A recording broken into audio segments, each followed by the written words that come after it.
welcome back to the Final Whistle Podcast. It's your boy Javon, and I am back with another one-on-one with Javon. Guni, we're here for part 2. What's going on, my boy? What's going on? It's good to be back. Yeah, man, it's good to be back after last week. We had a great conversation. I'm looking forward to picking up on that conversation. Big up everybody as well that's watched, and big up everyone who's returning for part 2. You get me? We're picking up on definitely interesting conversation here. So yeah, man, make sure you lot show love, subscribe, like, all of that good stuff. You get me? All right, Guni said it best. Like, share, subscribe. I'm going to try and remember to say that throughout the podcast this time. But yeah, bro. Well, go on. The last time we were here, we left off at you saying of the question of me asking you if you implemented anything you learned from the game to your offsprings or your kids. You answered the question beautifully, and then I wanted to pick up on the point where you said football is an art form. No. Yeah. The question I have regarding that is, do you think that art form has become stagnant to some extent, given what we've seen in the past and the type of footballers we have now? Stagnant, no. I don't think it would be fair to say that, because when you look at the term art in its purest form, it's an expression of emotion through a physical means. That's my explanation of it. So whether it's painting, whether it's music or whatever, like it's just an expression. And as you know, as human beings, naturally we express our emotions. Do you know what I mean? So I think like that's always going to be an element in the game. You still see it with certain players, like even Cole Palmer. You see him just doing things off the cuff instinctively that can't be coached, like that touch that this weekend, although he didn't score, but that was instinctive. That was something that was nice to watch. You know what I mean? You still get them players. Like I like the creativity of your Savinhos when they dribble, like your Viniciuses and so on and so forth, bro. Like even down to like first touch. Like art is also subjective to the person. Like me, I love to see first touch. I'm a technique merchant. Somebody else might like to see long shots and free kicks. That might be their forte. So art is subjective. However, what I will say when we kind of fast forward, when we talk about this era right now, is I feel that it is not as incentivized as it once was. And what I mean by that are examples of, when you see players coming from different leagues or different cultures. I don't know why this example is popping into my head, because I'm sure there are more recent examples than him. But one that for some reason stands to mind is Lucas Moura. Because I remember keeping an eye on him back when he was in Brazil. It was at Sao Paulo, I believe it was. And it was during the time when Neymar was making his noise at Santos, just before he was getting his move. If you look at how Lucas Moura played at that time, I wouldn't have called you crazy if you was to say, this guy could probably be better than Neymar, potentially be better than him. Because the way this guy used to play football in terms of like the skills and the flair, and just like, bro, it's just like, it was just nasty. Brazil football. Yeah, man. It's just like Brazil for Yoga Bonito, bro. That's what I mean. But even when he was at PSG, it was nasty too. Yeah, but you wouldn't see it as often as what you'd see back on what he was doing in Brazil. So for me, like I've had this conversation with, even just off camera with friends, I've said like, I feel like football has become like a lot more rigid, a lot more structure based, a lot more do for the system based. You know what I mean? There is still room for individuality. Of course, you get individual moments, that win your game. Sometimes individual moments lose you games through wrong decisions and so on and so forth. But I just feel like it's being coached out. You're not really seeing things off the cuff as much. And like, I don't see your Dimitar Berbatovs. I don't see the artists no more. I don't see your Matt Letizier's. You know what I mean? Some of the kids might not know Letizier, but if you go back and do your homework, you'll see that this guy is one of the definitions of artists. Another reason why I mentioned, Zola, another one. These guys paint pictures with a football. You know what I mean? They're doing things that are beyond your wildest dreams. Ronaldinho, another one. These players that are just playing like they've always carried their roots, and you can see where they come from. I believe these type of players, they come from like the streets. I strongly believe so. I strongly believe it's just going out when you're young and going out through all your teenage life and just playing football, having fun with your people, using the ball on the wall and things like that. And that's how you learn. Now, I mean, when you talk to even English players like Wayne Rooney back in the day, everyone's like, how? Like, he was asked the question several times, like, why is your technique so good? Why is your touch so good? Why can you hit a ball so well? Because my best friend was the ball on the wall. Yeah, because there's so much variation you can do with the ball on the wall. You can hit the ball hard and control and turn, or you can hit the ball hard and control it and make sure it stays on that foot, switch onto your weaker foot, so on and so forth.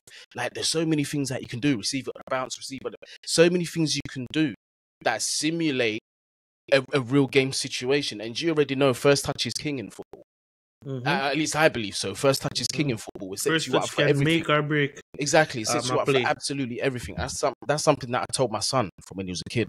The first touch is absolutely everything.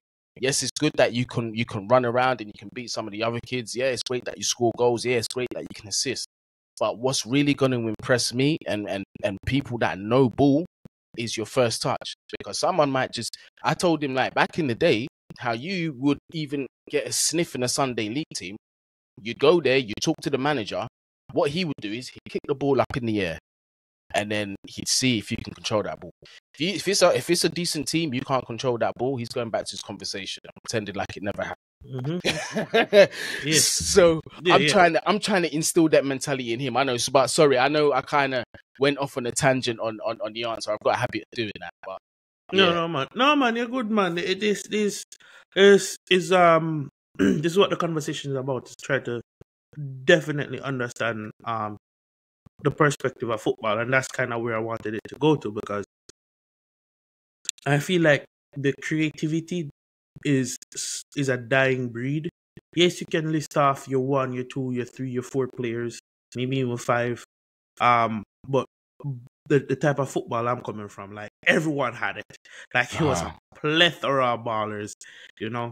And even now, the level of football isn't the same, because I don't know why this example is jumping out to me. Like, Vinicius Jr., love the guy, fan of the player. But the level of skill he has as compared to a Neymar or some of the Brazilians in the past, he's not chatting to them. It's not Robinho, bro. I've never seen Neymar, Robinho, and them man try to pull off a skill move where it failed. Yeah.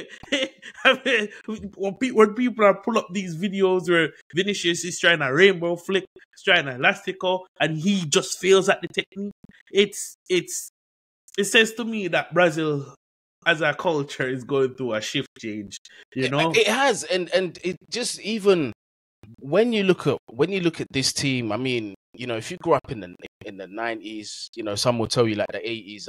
I'm not an 80s baby to remember all of that stuff. I came out very, very end of the 80s when I was born, so I don't know. But like late 90s, early 2000s, that's the Brazil team that I remember. Pure, just Yoga Bonito, pure football, and it just looked like the manager didn't really have much of a job to do. It's like he has so much talent at his disposal, and he just said boom. But at the same time, like, even if that was the case, because we'll truly never know, but even if that was the case, they were still able to play with their tradition, which is, you know, you've heard Pele talk about Jinga and that style of football. So again, people, if you don't know what I'm talking about, go out there and do your research. I mean, it's all there for you to see. There's a movie you can watch. I think it's called Pele. Yeah. The Pele. There is a movie you can watch that kind of talks about that. But all of that comes from? It just comes from Brazil. It just comes from their home. It's that, you know, they maintain their tradition, and like even back then it was a lot easier to identify, like, each country kind of had their own identity when they played football. Right now, it's just like it's like chess. Yeah, it feels more blanket. It's not fluid no more. There's no personality from each nation. You know. Yeah. So, for me, it feels like they're leaning more towards athletic attributes in terms of your physical attributes, you know, tall, fast, lean, whatever, built big for whatever position, right? That's what it feels like. So they can achieve the metrics that they look for in these positions nowadays. You know what I mean? So I think a lot of it's gone down to that. Whereas back when I was growing up and the system was there, they chose the football mind first. They encouraged it. Yeah. It's not like they completely ignored the system, but he was encouraged to express himself. Exactly. You might not be the fastest, you might not be the fittest, you might even have certain bad habits. However, if they could see that there's a football player in you and they can refine you without losing your identity, that's what they did. And I feel that's why we saw such a variety of great players. Of things that so many things that we used to see couldn't be coached. You can't teach certain vision. You can't teach instinct. You can't teach certain levels of ball mastery. Like, how can you tell? This is why, going back to the point of what I'm saying, like, the Brazil coach, whether he even spoke to the players, going back to what I'm saying, what can you tell somebody with the level of ball mastery of Ronaldinho, R9, Rivaldo, Roberto Carlos? You remember that ad? Was it that Pepsi ad? Yeah, you remember that? There was bare of them. There was Pepsi, there was Yoga Benito, the Nike adverts, there was bare of them. Yeah. Man, them in that dressing room and the man them not drop no catch, bro. Exactly. Man, them doing keep ups, man, them doing skill moves. For joke. It was second nature to them. So, like, that's why I say, how do you tell that level of expertise and ball mastery? And not just ball mastery, the chemistry between each other, and then the individual understanding and brilliance of that team. How do you coach that? I feel like even if I'm Pep Guardiola or Alex Ferguson, how am I going to tell R9 or Ronaldinho how to play football? How am I going to tell these guys where to be? At what time? They don't work like that. They're what's called mavericks. Sometimes you just have to say, you know what, this guy's a maverick. I'm just going to loosen up a little bit with the tactics on him and just let him roam and do what he does. Why? Because it's effective. We don't get that much. To me, I miss that. That's one of the things I miss about the game the most. That's why I have to love people like Jadon Sancho, Cole Palmer, even Anodo Madueke, in my opinion, because I like my vision of a winger or even a midfielder. Yes, you can pass the ball. Yes, you can follow a system. But what else can you bring? Can you take on your man? You know? Can you get me on the edge of my seat? Yeah. Can you beat 2-3 people, take 2-3 people out the game if necessary? Because that's the type of football I grew up watching and that's the type of football I grew up falling in love with. You know, so I just wanted to pose that question to you because I genuinely feel like there's a huge shift to more systematic football versus a little bit of system. I agree. I wholeheartedly agree, and I've been feeling this for many years now. Who do you think is the biggest contributor to that? Because I blame Pep Guardiola. if I'm being honest, I don't think it's fair to point it in one direction. I think this is something that has happened in Europe as a collective. I believe. I think it's something that's it might have started in one league and the trend might have spread itself around, but I think it's a European thing. Again, the game since things became a lot more about emphasizing on the system rather than sometimes building around a certain player. You're building for a system. And again, just going back to what I said, like a lot of these systems I feel are requiring things more from the athletic perspective. Obviously, there has to be an element of football knowledge in it, but I just feel like the creativity and the ability to express yourself is not what it once was. You know what I mean? I don't expect now when I turn on the telly and I watch Match of the Day, I don't expect to see Steven Gerrard with a screamer from 30 yards. I don't expect to see Frank Lampard with a screamer from 40 yards. I don't expect to even go on the internet now, go to Serie A and see an Adriano was scored from 50 yards out. Was done something absolutely absurd. That's a valid point.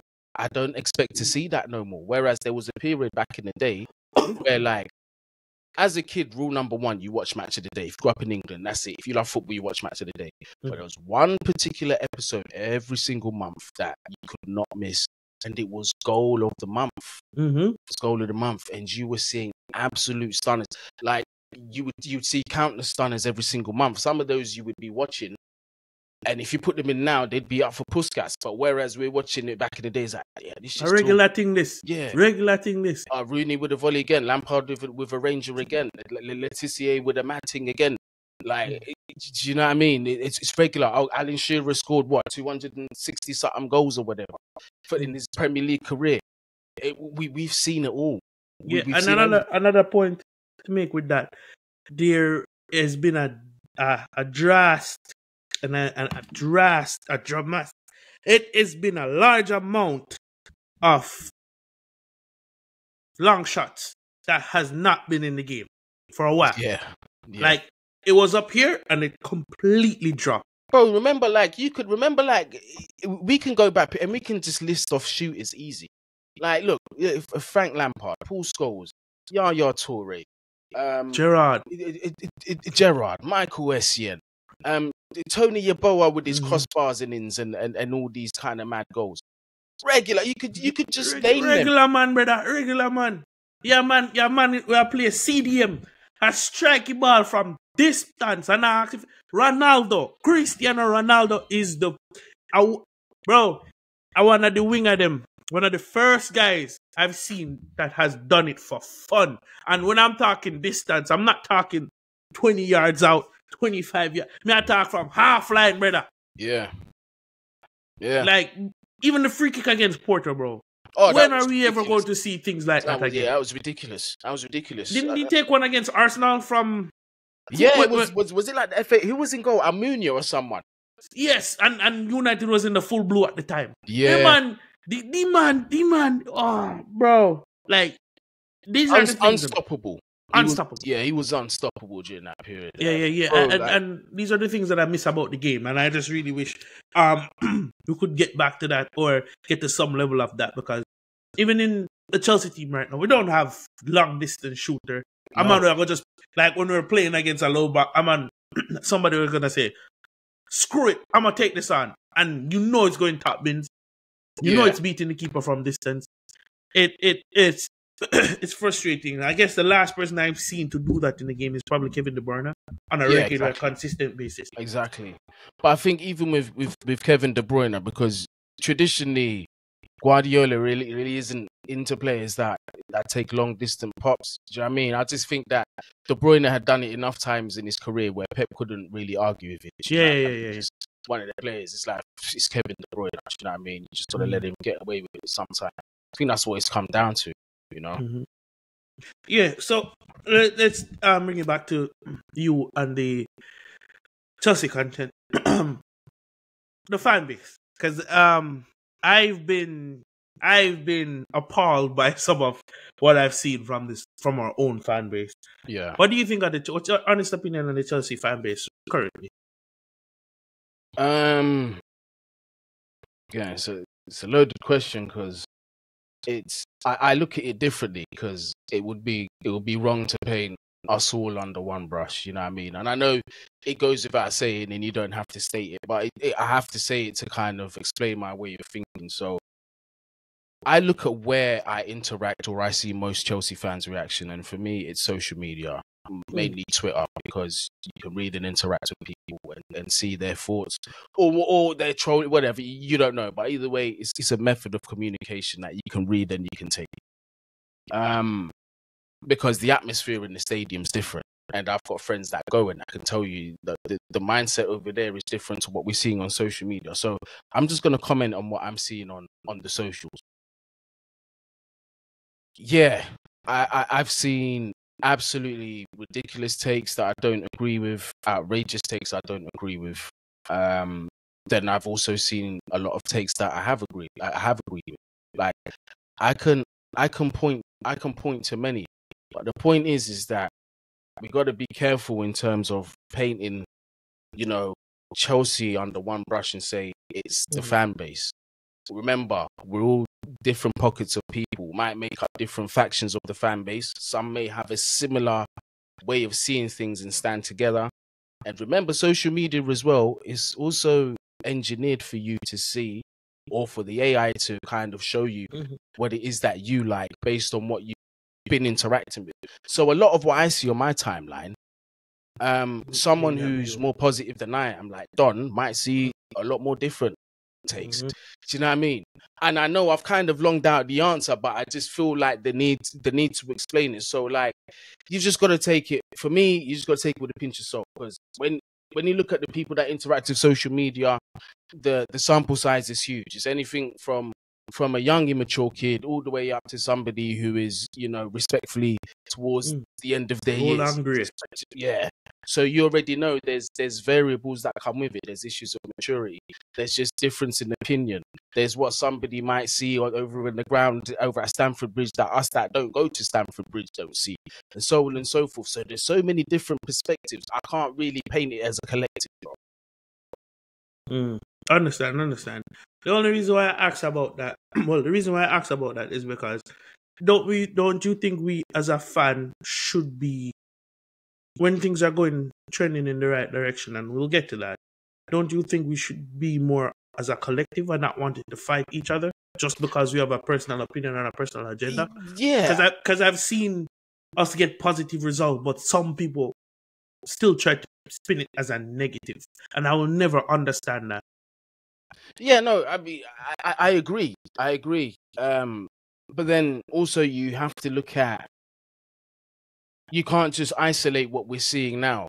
Like, there's factors as to why people feel the way that they feel. So if you're talking to perhaps the older fan base that are perhaps in my age group, your 30s and above, they might just be like, well, the football's improving, but I remember, competing for the league every year and winning trophies every year.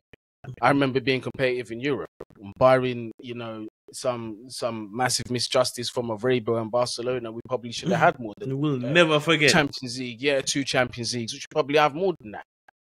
Like, we're used to seeing that. And as you know, again, this is just natural humans. Most humans, once they taste the high life, the good life, they don't want to come back down here. It's no different. And also as well, like, some of us, we love Chelsea, so the standard for us is not quite there yet. But there's nothing wrong with acknowledging progress.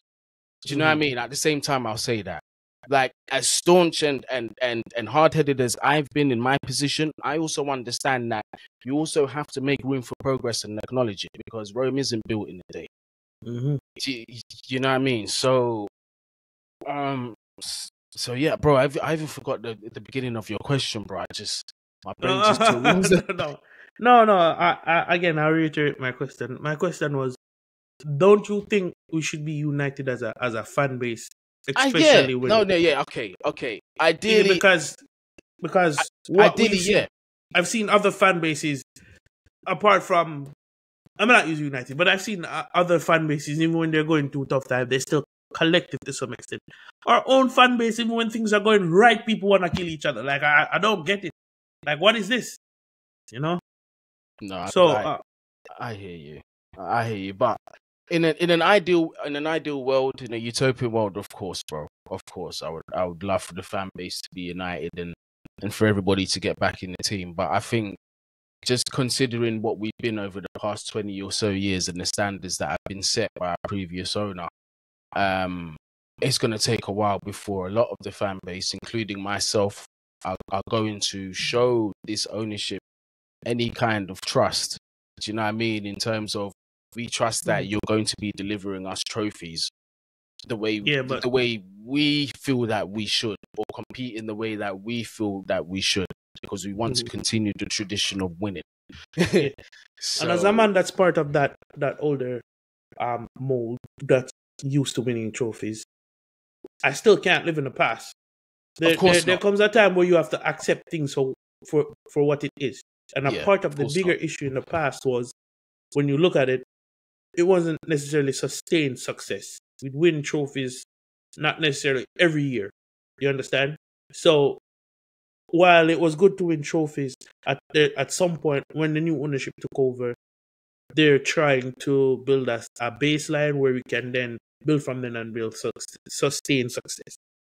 I guess all I'm saying is, you have to take it for what it is, and you can't live in the past, because if you live in the past and continue to live in the past, there's more detrimental effects that you're going to put towards the club versus just upholding a standard, if what I'm saying makes sense. Yeah.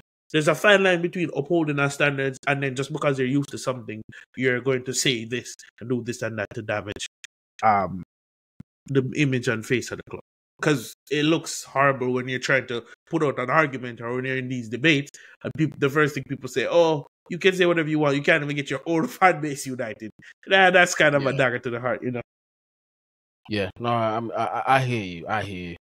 And then also you got to look at what this ownership has said before, you know, acquiring the club and during, you know, because I remember very clearly Todd Bowley saying, you know, we want to listen to the fans, engage with the fans, breed a winning atmosphere, build a winning model, and so on and so forth.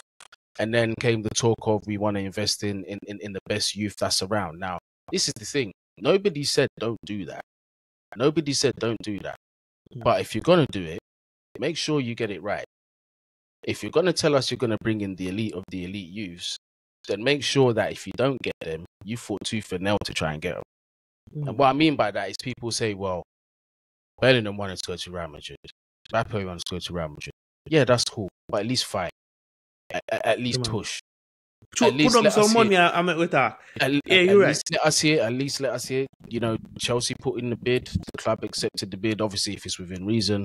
You know, they went to talk to the player. They offered the contract, but the player said, "My heart's set on Real Madrid or whatever." All right, that's acceptable.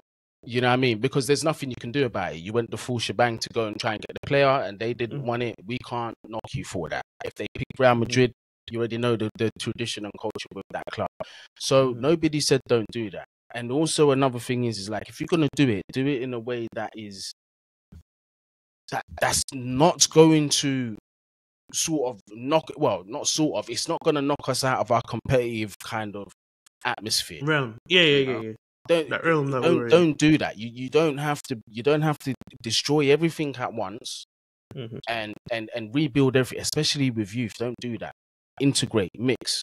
And then when the youth are starting to get it and have a bit more experience in the belt, if you want to start getting rid of the more sort of senior players in terms of age, go ahead and do so. You know what I mean? But that's not the approach that they went. And you saw how things started. So there was a lot of skepticism, rightly so. And there was a lot of positivity and stick with it and be patient as well. And for them, rightly so. So my thing is it's how it's been done. It's not necessarily the approach that you want to take. It's how you're taking this approach, the steps that you're taking that you think is going to achieve that. That's going to get us closer to Man City. No. Do you know what I mean? Because let's say, Javon, like you're coming to me and telling me you've got a 5-year plan. Where's the guarantee you're still going to win in 5 years? You're just telling me you've got a 5-year plan. These are the things that I'm going to do to implement the plan. But you still have to win. There's no guarantee. Yeah. So the only way I'm going to be life are two different things.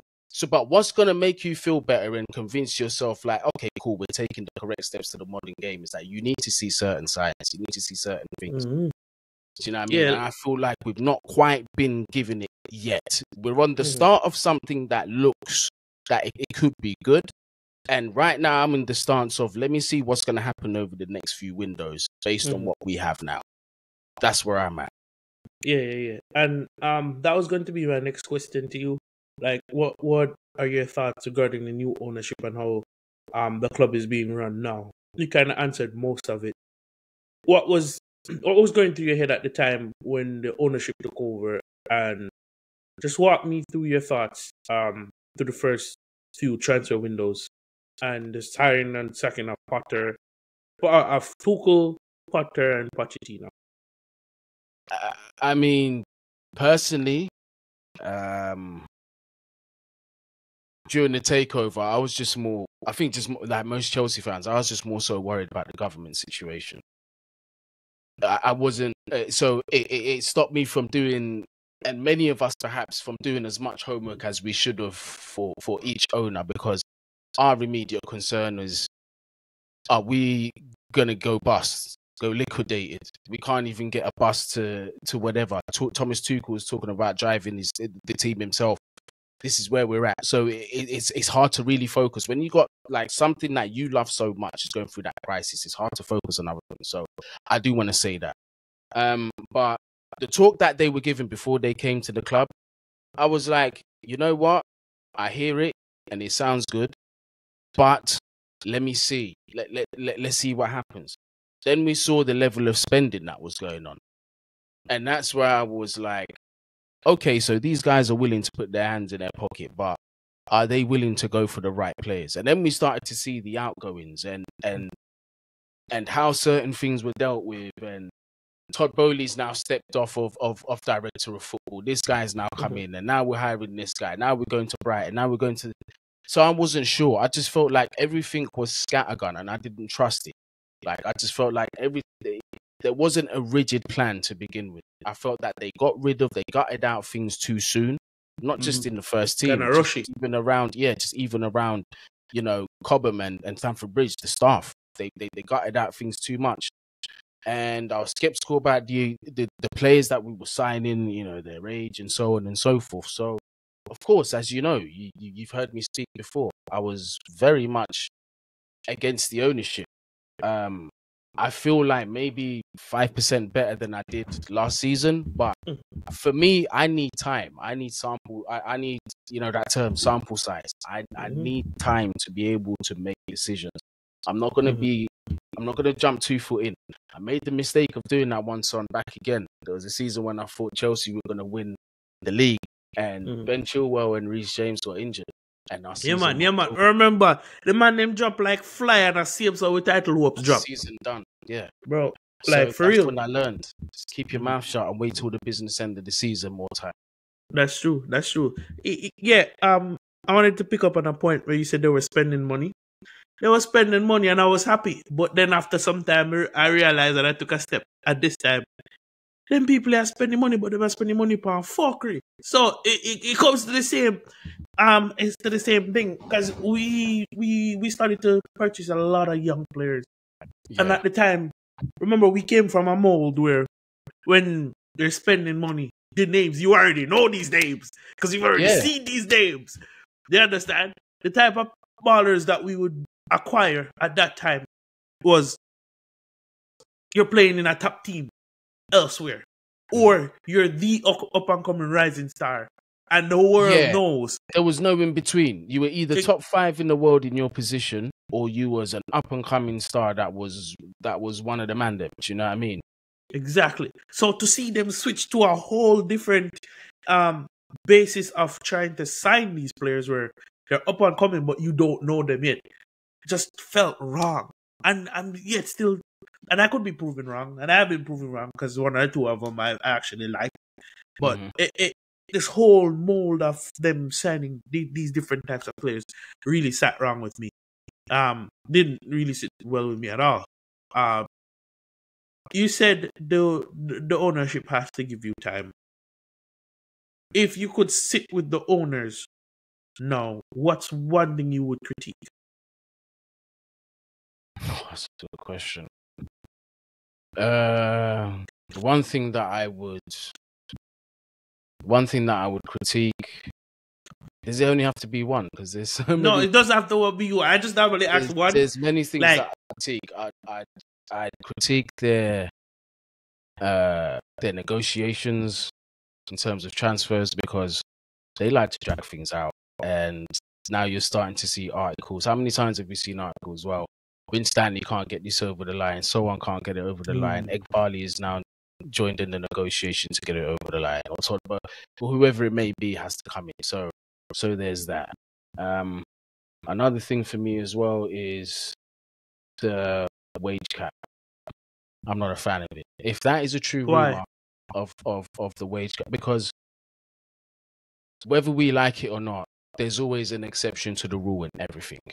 And sometimes you got to be flexible and understand this player is just that much better than everybody else that we have to take. Like, for example, imagine, how would you feel, right? Let's say we lost 2 attackers and it was sensible to bring back Musiala, let's say, right? And Musiala... Here goes your obsession with Musiala. No, I mean, we need him back.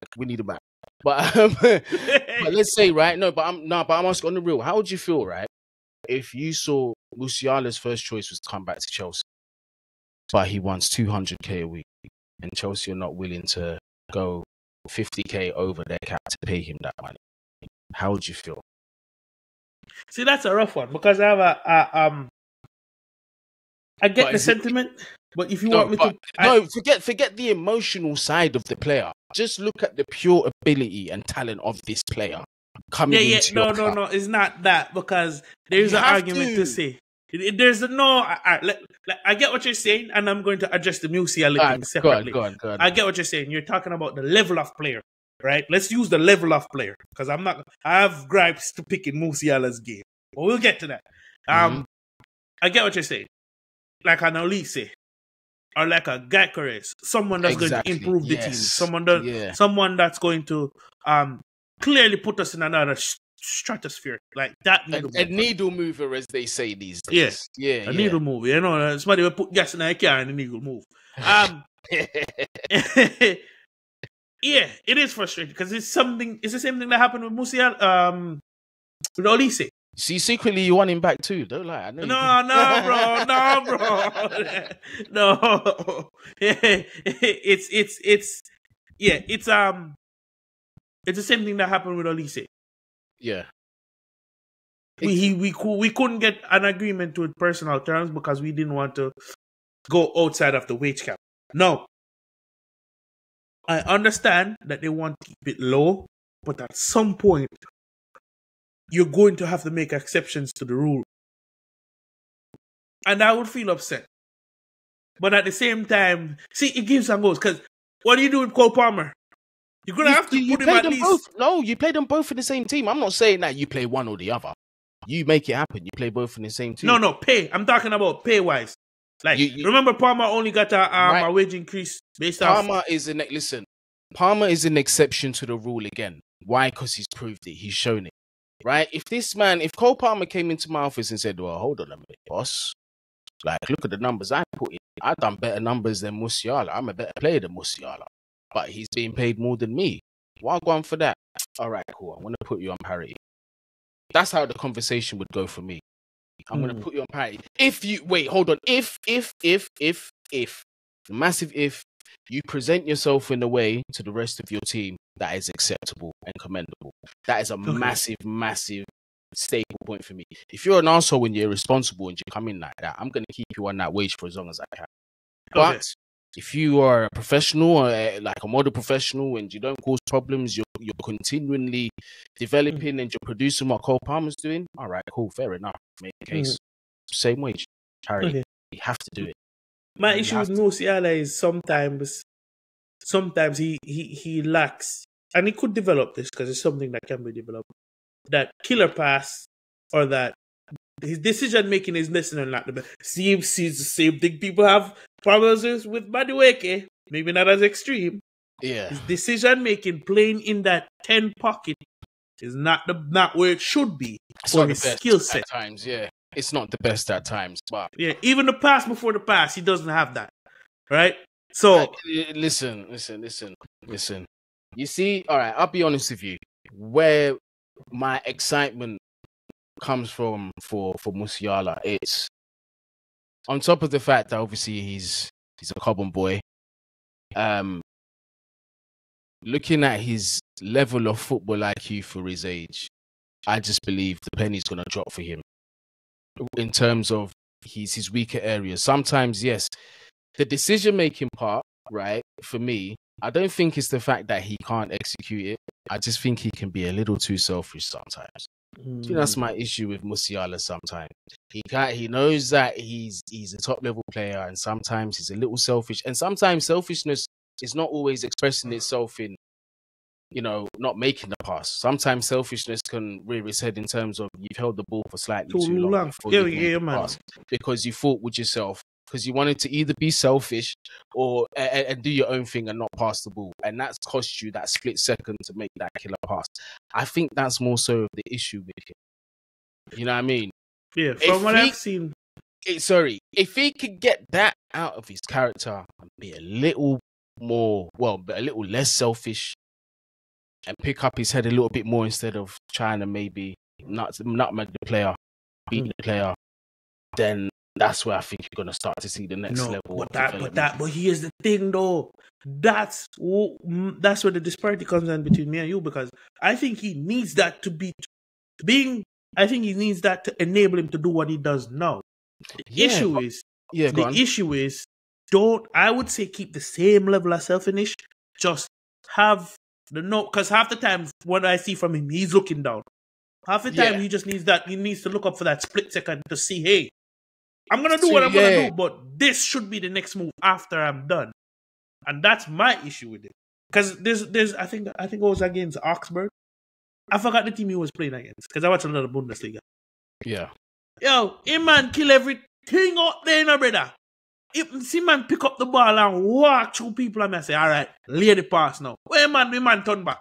Next your far, bro. Yeah, he was. Yeah, no, I feel you. And you know what? I agree with something that you said when you mentioned about selfishness.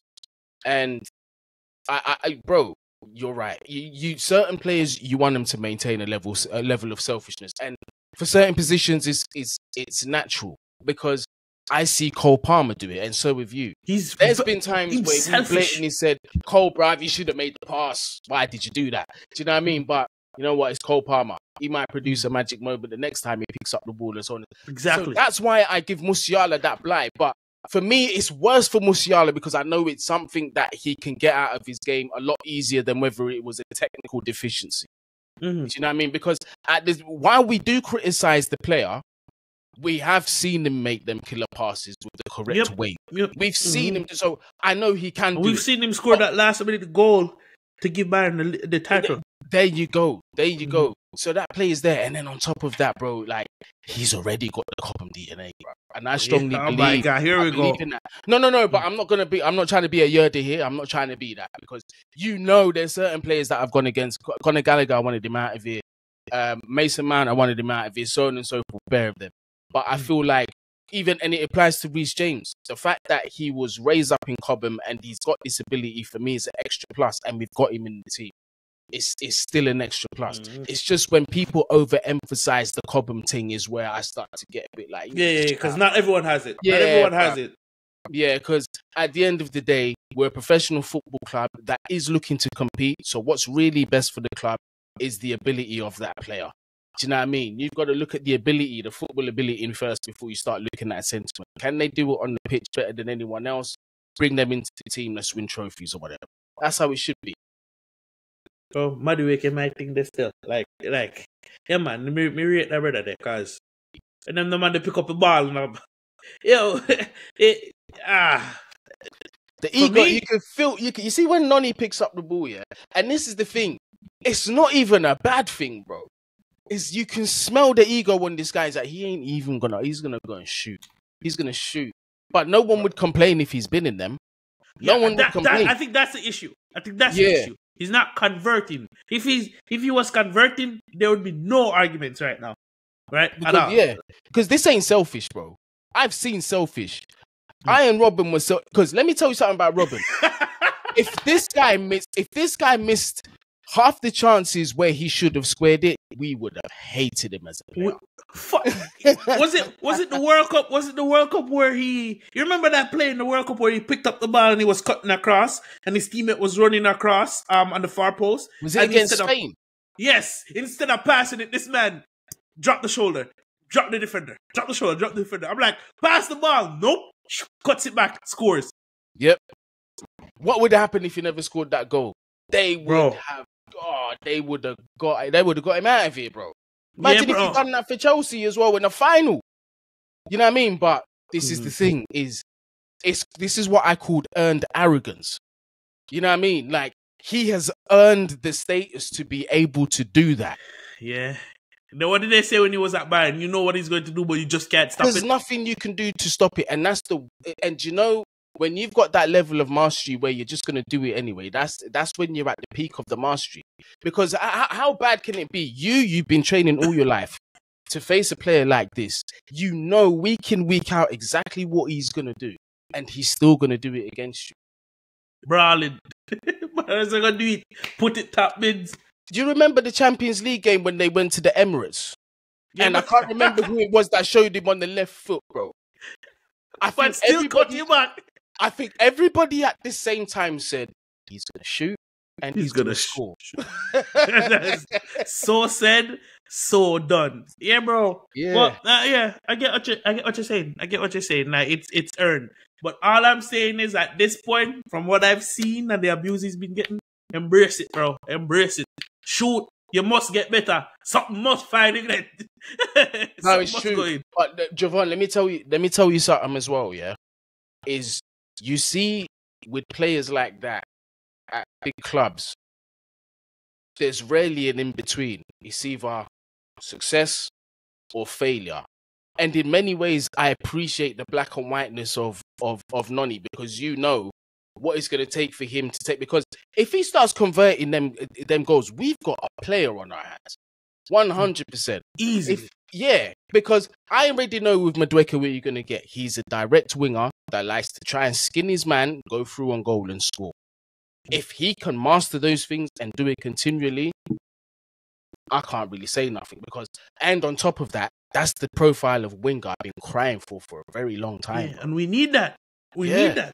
You can't just have the striker and the midfielder doing all the work. Because you see, Hazard for me, one of the best to ever play for Chelsea, but that wasn't his profile.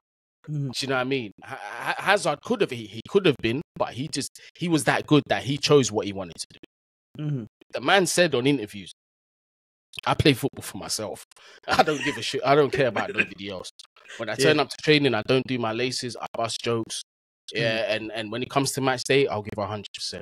Do you know what I mean? He just did what he wanted to do at times, but you can allow Eden Hazard to do that. But me personally, I felt what would have been a great compliment for Hazard was to have a player on his profile, perhaps more prolific than him, on that side. Yeah, so they could complement each other, and it's similar to what we have now with Jadon Sancho on the other side. Exactly. Yes. Who's gonna skin people, gonna make defenders look silly, but go for the assist versus the goal. Like, yeah, I rate Noni, but he has to develop that finishing capability. Once that's locked in, bro, you will see this. You will see things on this channel. Some boy did it at this. Because I'm tired of these debates, bro. Some boy said did it at this. Let me tell you. You know, I'm one of them. I'm still not Noni's biggest fan. No, that's fine, bro. To each their own. Because I understand. But Javon, I'll say this at the same time. Whether it's Nicholas Jackson, whether it's Madueke, whether it's even Sanchez, if you prove me wrong, it will make me the happiest Chelsea fan in the world, because it's only going to benefit us going forward. It's never anything personal, bro. Never anything personal. I want players I don't want at my club to turn around and prove me wrong 100% of the time. As I said that 100%. last year I watched you on a podcast. I don't know if it was with Matisse or Carefree. Lewis G. You were ripping into this squad. What are your thoughts about this now? Do you still feel like the squad is trash, or do you realize that it was Pochettino tax? I think it's a mixture of both. I think Pochettino definitely was, especially now we're seeing what we're seeing. It's been even more of an eye opener. So you can definitely see that Pochettino had many deficiencies in his management. So there's that. And deficiencies. Yeah. Them man they have Kwashioka, brother. Them man they malnourished you. Yeah, no, I feel you, my brother. Trust me. But I also feel as well, like, you know, for where I want us to be at, the level of players are not quite there. Do we have some players in this squad that maybe already are, or who could go on to become? Yes. But I want to see them mixed more with the players that are already there. For two things. To number one, so we can compete. And number two, to ensure the development of these players. That they're learning from the top of the top, the creme de la creme. You know what I'm saying? Cole Palmer, look in his position when he came up through Manchester City. He got to watch David Silva, Bernardo Silva, Kevin De Bruyne. That's the education. The majestic Mahrez. This is the education that they're getting. we need that. That's what I want at Chelsea. I want that. And I thought that's my way, that's my vision of building something that is successful, but at the same time still being able to compete now. That was my vision. That's what I wanted to see. So when I look at this team and I put how I look at football next to it, a lot of them don't match that criteria. And I can point to players that are currently out there that do. That's why I say. See, you're one of them people. You are one of those guys that believe if you don't have it, go buy it instead of developing it. And there's a lot of players that can develop. Not necessarily. Yes and no. Again, you're not entirely wrong. You're not entirely wrong because I'm not under. Listen, I'm not under the illusion that if we, again, going back to my favorite guy, we buy Musiala. We're not just buying him because he's ready made. We're buying him because he's way beyond his development curve now, but there's still massive room for growth because he's still a baby. Technically, he's still young.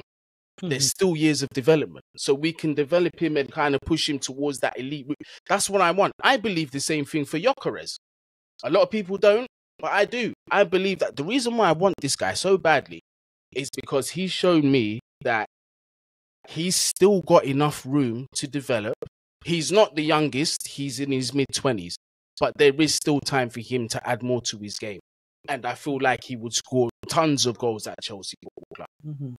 Tons of goals. That's why I feel that way. Bastoni's another one. Not the youngest, but the level that this guy's performing at, I would love to see him. Levels to go. Okay, there's levels to go. Do you know what I mean? But there's still...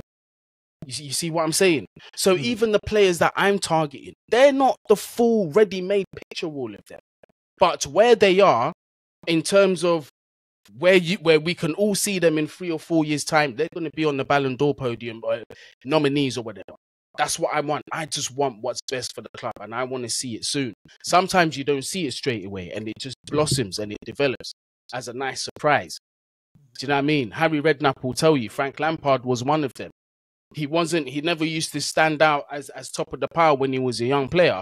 But one thing Harry did say was the determination that this kid has got and how much he wants to be the best. He's going to be one of the greatest players England have ever seen.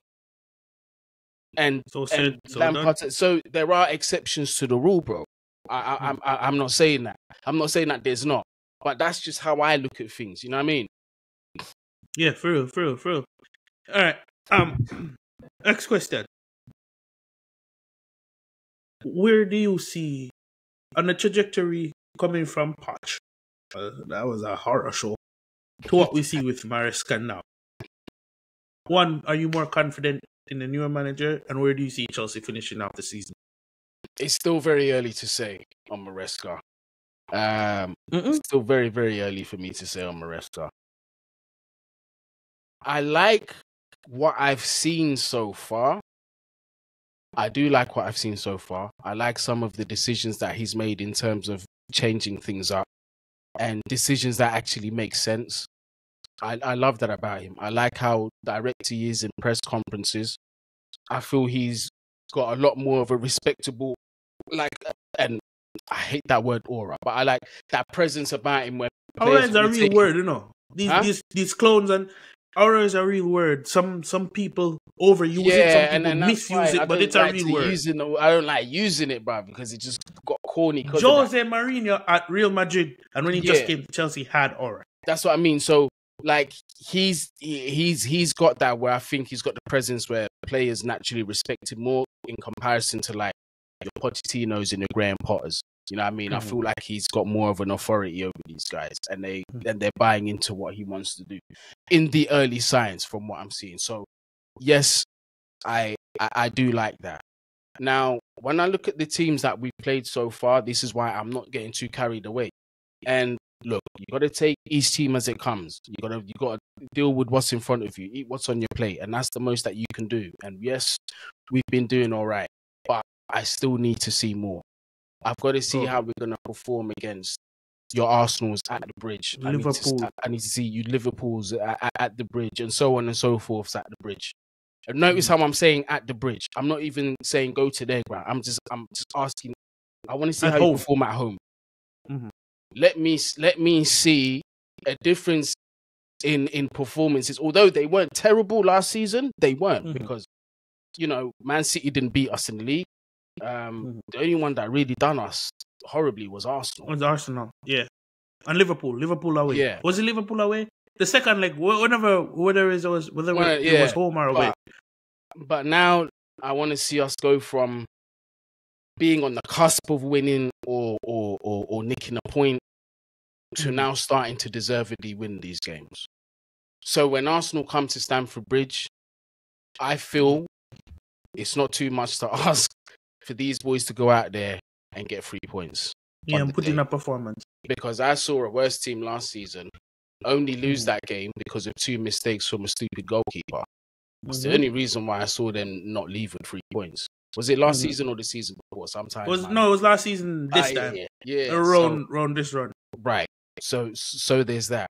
This season, I want to see us get to another domestic final. But perhaps this time, I want to see us start getting things over the line. And for me, getting the cup over the line would be great, but it won't be enough. For me, it would be like, how did Nicholas Jackson take his chances when he was in front of goal? Did he win them with confidence and win us this game? Because that's what he couldn't do last season. Is our left back making the correct pass and squaring it in the last minute and being composed? Because I didn't see Ben Chilwell do that for Raheem Sterling. It's those little fine details in high moments of pressure is where we're really going to see how far we've come. That's why it's early for me to make that judgment. So far, so good, yes. But let's see, after this international break, we've got a couple tests on the way. That's going to be an early indicator to show you where we truly are. Especially if we don't have injuries in key positions.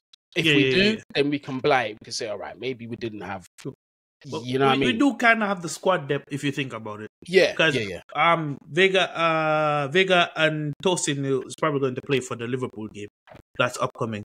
So we do have the squad depth that we didn't have last season. The training regimen is more geared towards these players, and he himself is cautious with how he implements these players back into the squad, so he doesn't rush them when they come back from injury. So between the training style, him taking care of the players injury-wise, we have less injuries, and the only person that's quote-unquote out is Reece James, who could feature back after the international break. So we'll see. Like, for me, Maresca has shown enough where this is where I can say this is a process I can trust. Yeah. Unless it goes horribly wrong.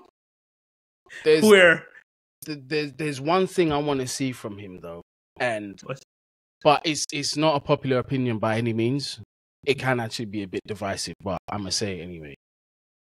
I want to see how he deals with the Enzo Fernandez situation. If these performances continue, I'm paying very close attention to whether that price tag is going to be is keeping him in this team. I need to see that. I think it's more. I genuinely believe it's more of a case of ownership. The only person that could walk in and take his place and keep the same level of performances or even be better, I think it's a case of that person not being fit, i.e. Lavia. Yeah. I genuinely believe it's a case of that. Because who knows? He may drop Enzo for that Liverpool game. Because remember, Lavia has been fit for 3-4 games now, but he's been managing him. Yeah. He hasn't been playing him because maybe he wants to. Maybe I have too much hope in Enzo because what we've been through and now. But I mean, listen, that is neither here nor there in terms of the ability of it's the performances now, the form now. Yeah, it's dropping. Exactly. So we know, considering everything around the player, 105 million. Let's have it right. For us, he's one of the higher profile players because of how high profile that transfer was. It was the talk of the whole January transfer window. Yep. And that's not easily forgotten. So there is still a bit of a stigma over Enzo Fernandez. But a brave manager is going to come in and say, you know what? I don't pick names. I don't care what your name is. If if somebody I don't know, John Smith from the Academy 23 is putting in unbelievable performances, and he plays in your position, Enzo, then John Smith plays every week. Mm-hmm. Doesn't bother me. That for me is what I need to see from Enzo Maresca before I can take another huge step forward in terms of trust with this manager. Because again, the jury's still out with me. It's still very early. I like what I see so far, but I'm going to hold off on judgment and making definitive decisions.